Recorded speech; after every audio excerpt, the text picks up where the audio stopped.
You right, you man? How's it going? Welcome to the first episode of Tea with Tom. So grab yourself a cup of tea and we'll have a chat. So basically, the gist of this, what I wanted to do is have like some sort of series where I could like talk about whatever's on my mind or whatever's happening in the world, and we'll have a cup of tea while we're doing it. So you don't need to be like super involved. You can be doing something else in the background or looking at my face while we have a cup of tea and we'll have a chat.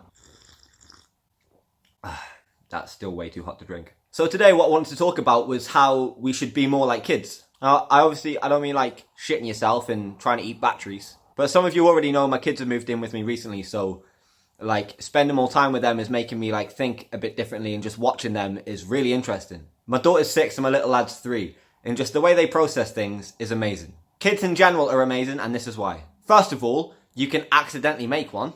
How fucking crazy is that? Like, you can spill your tea, you can like stub your toe, and you can make a human being. They're all accidents. Well, no. No, you can make a child by accident. Mine aren't accidents. Fucking hell, where am I going? But yeah, to start with, that's the first point I want to make, is that it's mad. Just think about it. You can accidentally make a human being. Isn't that fucking crazy? Now, the second reason that they're amazing is, think about it, right? My little lad is 3, right? In 3 years, he's learned an entire language, how to walk, how to like eat, how to process things. Like, they learn so quick. Like, by 2, you could have a little conversation with him. So in 2 years, he's learned everything from a totally blank slate. And I also think it's weird that kids are born, like, they know some stuff when they're born. Like how to cry. Like, it's like, like pre-programmed into them, I guess. Like, they know how to cry when they're hungry or when they need changing and shit. Like, they know how to communicate with you. And that's another thing that's just insane about them. Now, as they're getting older, like, I'm seeing them interact in the playground and stuff. And at my kids' school, they've got this thing called a buddy bench. So basically, if you're lonely and you don't have any mates, you go sit on this buddy bench. And kids see you there and they come over and invite you to play, which I think is a brilliant idea. And I don't know why grown-ups don't have one. Like, mate, I've got no mates, honestly. I've got, like, no mates. Put a sofa in Spoons and call it the buddy sofa. And you go sit there when you got no pals. And you can have a pint with a bunch of randomers, mate. I'd do it. But it's just amazing that, like, everything is, like, new to them. And the way they process things. They're just, like, little humans. But it's easy to forget, like, when you see that screaming kid in the supermarket that you just want to throw in the freezer, like, and they're doing your head in, it's easy to forget, like, they don't understand how to process emotions, but they understand a lot of other stuff. And everything blows their mind. And that's something I want to touch on a bit more, how, like, everything blows their mind. My daughter asked me the other day how the tide comes in and out. And even when I was explaining that it's the moon, like, that's fucking mad. A massive rock up in the sky moves the ocean. And I'm trying to explain that to this little creature that just doesn't have a clue about anything yet. Like, they're still trying to figure it all out. And that's mad. A big thing in space controls how far the water is up on the beach. That's fucking mad. And then I started thinking how much we must, like, take for granted.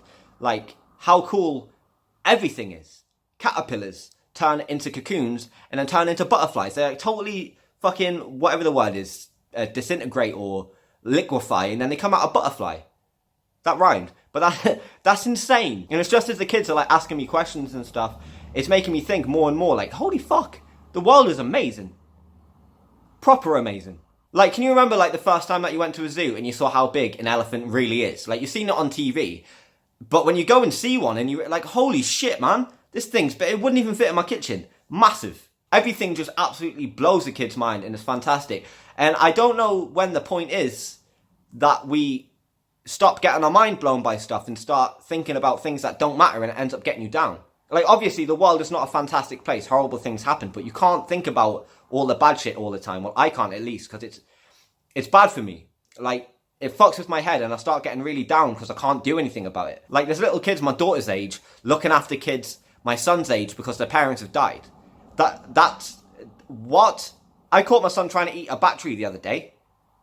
A battery. Like, that's horrible. But as of right now, I can't do anything about it. So I can't think about it and just end up getting myself down, because that's not achieving anything, is it? Like, obviously, you need to be aware of these things, but you can't think about it all the time. You do have to look at, like, the positives. That's what I've found anyway. Like, we need to be more like kids. Like, they are smart. They're clever. Everything's black and white. We don't overcomplicate it. They don't care about race, politics, religion, any of that shit. That's all taught. It's some fucking shitty parents putting their toxic bullshit down onto their kids, and you can't do that. It's really easy to get down about stuff like you're not very popular at school, you're stressed for your exams and whatever. But like all of these problems, they're like temporary problems. And it's easy to get caught up. I do it in this weird little bubble where you're just everything's shit and blah, blah. Like, look, this is a clip from the first video I ever uploaded. The reason I started my YouTube channel is because I was depressed and I was in a rut and I felt super grim. Now it's like a year and a half later, almost 2 years later, and I'm in such a better place. Here's a little clip if you haven't seen it yet. But in my life right now, I am in a rut. It doesn't feel good. It doesn't feel like there's a way out.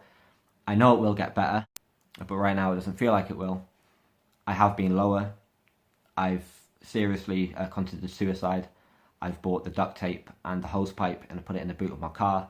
I've drove to somewhere secluded and then I've had a phone call and it's my daughter who wants me to go and play, and then I snap out of it. Now I know what people think about suicide.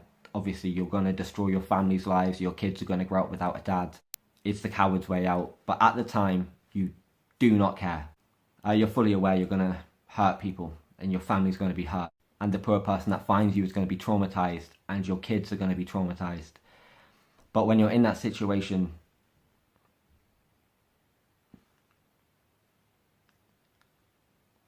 you just want the pain to stop. See how just like unhealthy and negative I was in that video? It's grim. It's really grim. But none of that matters to kids. All kids care about, like, is fucking donuts in the zoo. Like, we need to think more like kids. They've got no built-in prejudice. Like, if there's like black kids, white kids, whatever, the kids don't see that. Yeah, they ask questions like, a little girl asked me why her friend was brown. So I tried to explain pigmentation and I was like, wait a minute, I'm talking to a 4-year-old, so there's no point in doing that. So they've got questions, obviously, but being curious isn't like isn't a prejudice. But at some point, and I don't know when this point is, we stop being blown away by the world and we stop, like, we build up these predispositions about people.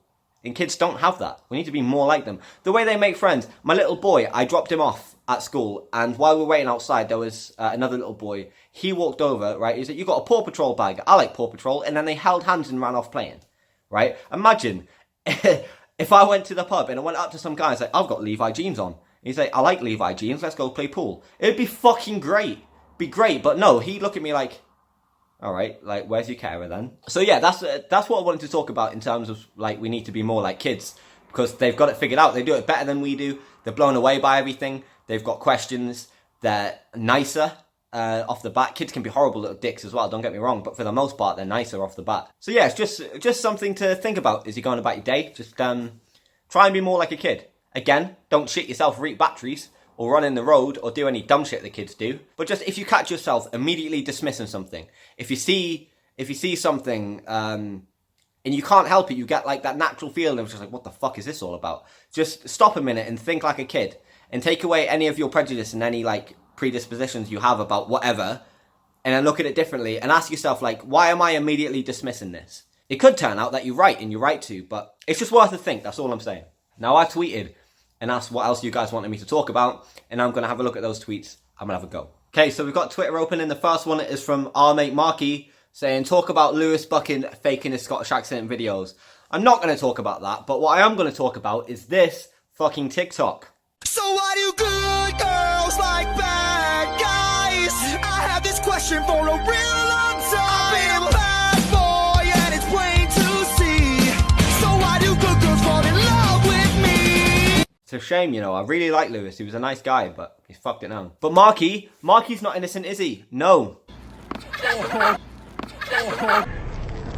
I've lost 2 friends in as many videos. I love you both, but never fucking do that again. The next one is from Abby. How amazing BW is. BW is amazing. It's the best group chat on Twitter, which you should definitely follow me on, at DOA Failure, link in the description. Next one is from Ahmed, and it says, yes, please, talk about internet bullies and how a lot of people support them without realising how much effect they have on people. Internet bullies, straight up taking a piss out of somebody for something that they cannot control. It's not banter, it's not funny, you're being a prick.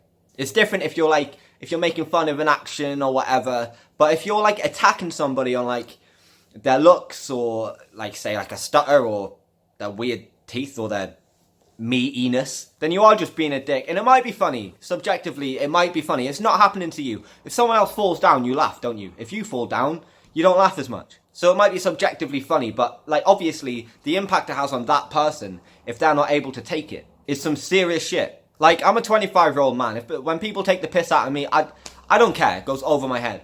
But at like 14, 15, when you're like mad insecure, or even younger, or like even older for some people, that shit can make a devastating impact. Like all the shit like Ryan Franklin got, right? Like yeah, take the piss out of his content because it's not the best in the world, or it's not your cup of tea, or take the piss out of his haircut or his pictures or whatever. But messaging the guy still and telling him to kill himself, what are you doing? What would you do if he did? Realistically, like, as much as you're trying to be edgy and shit, what would you do if he just fucking did it? It would be grim and you would feel horrible. Whether you like somebody or not, whether they've been a dick or not, you can't tell people to kill themselves. Unless they put their milk in first when they're making a cup of tea. But that's the only exception. Mikey says, would like to hear about your experiences as a young dad, your views on people such as myself who view their studies, education, career, etc. as their child and don't want actual children, and possibly what your hopes and dreams are for your kids. Experiences as a young dad. I was 19 when I had my daughter, and that is the scariest fucking thing in the world. Like, as the pregnancy's coming, like, it doesn't really sink in. And then when they hand you this tiny little human that fully relies on you for sustenance and existence, you're like, oh, fuck me, I made this, didn't I? Wow. That's fucking scary. So figuring everything out, and like everybody tries to scare you. They're like, oh, you're going to be up all night with night feeds. They're this, they're that, and blah, blah, blah. Like, they probably try and shit you up. Parenting is easy, right? It can be stressful and tiring, but it's easy. All you have to do is feed them, clean them, be nice to them, make sure they're not a dickhead. That's about it. That's literally about all you've got to do, is you got to keep them fed, make sure they're not a prick, and keep them clean. Does that sound difficult? Well, not all of you, some of you are dicks, but we managed to do it to ourselves. If you feel like I'm alive, so I've been doing it 25 years in a row now. Parenting's easy. If you've got a kid on the way, don't shit yourself. As for people that don't want kids, fine, like each to their own. Like I've said, obviously they blow my mind. They're like tiny little creatures with the universe in their eyes, like they're mad. But if you don't want them and you want to focus on like your own life, maybe you'll change your mind in the future. Maybe you won't. Honestly, it's fine. It's what you want in life, isn't it? There's no right or wrong way to do anything, really. Like in terms of your life, if you want to study, fine. If you want to go traveling and work in place to place and just keep going, be a little nomad, fine. If you want to have kids, settle down and chill, fine. Each to their own. As for my hopes and dreams for my kids, whatever they want to do, whatever they want to do is what I want them to do. I want them to be nice and compassionate, have empathy for people. And just smash it, just do well, just be happy, just don't be one of these negative little fucks that just sit there shooting everybody else down, like, oh, your video's shit, and they're disliking stuff. Or there's a certain type of people who, like, they don't have any real skills or talent, and they feel bad about themselves. So anybody that wants to try, if you post a picture and this person, oh, it's fucking shit, you draw a picture then, lad. Those sort of people are just being dicks. I won't let my kids be like that. Shooting people down when they're proud of themselves and they're in a little bubble to make yourself feel better is just completely baffling to me. I don't understand how people act like that, how they behave like that, or what the fuck their parents were doing. But some people are just fucking dicks, I guess. And that's the tea. And that is going to be the end of this episode. If you enjoy the video, drop a like on. Try and hit 80 likes and I'll feel good about myself. It's the only reason. Doesn't help the algorithm, it just helps my ego. As you've probably seen, I'm going to go live like every other night and sing some songs and have a chat and stuff. So if you want to get involved in that, great. What you want me to talk about in the next Tea with Tom, leave a comment. Follow me on Twitter. Everything's in the description. And now I'll sing you a little song to play us out. This is a song I wrote called Lost. It's a bit depressing, so get the tissues out. You might have heard it on the live streams already. You might not have, but yeah. Here's Lost, and I'll see you on the next one.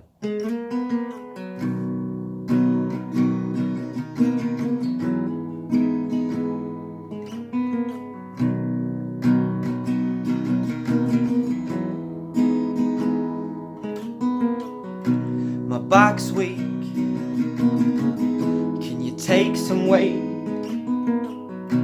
I can't sleep, but never really feel awake. And you seem distant, lost in a stare. I'm obviously missing what you're seeing there. And I know I could try harder for you. I just don't think you want me to. I'm lost and I don't know what to do.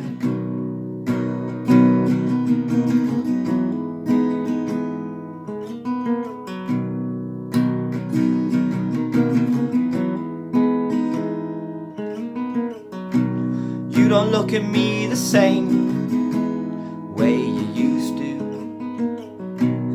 Even when I dream, I can't seem to find you. I don't really know what's changed. I was hoping you could tell me. You got me feeling low again, and baby, it's not healthy. And I know I could try harder for you. I just don't think you want me to. I'm lost and I don't know what to do.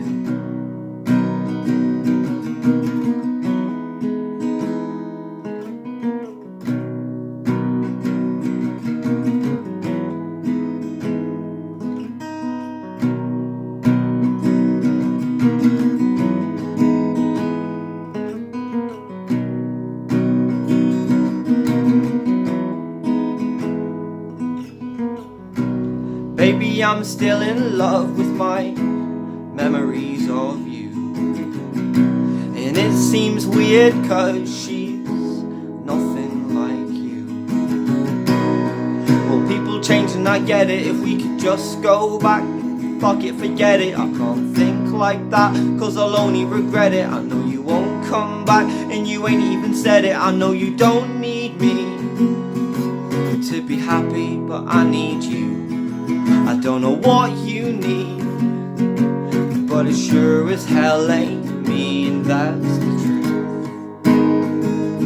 And I know I could try harder for you, but you could try harder too. I'm lost and I don't know what to do.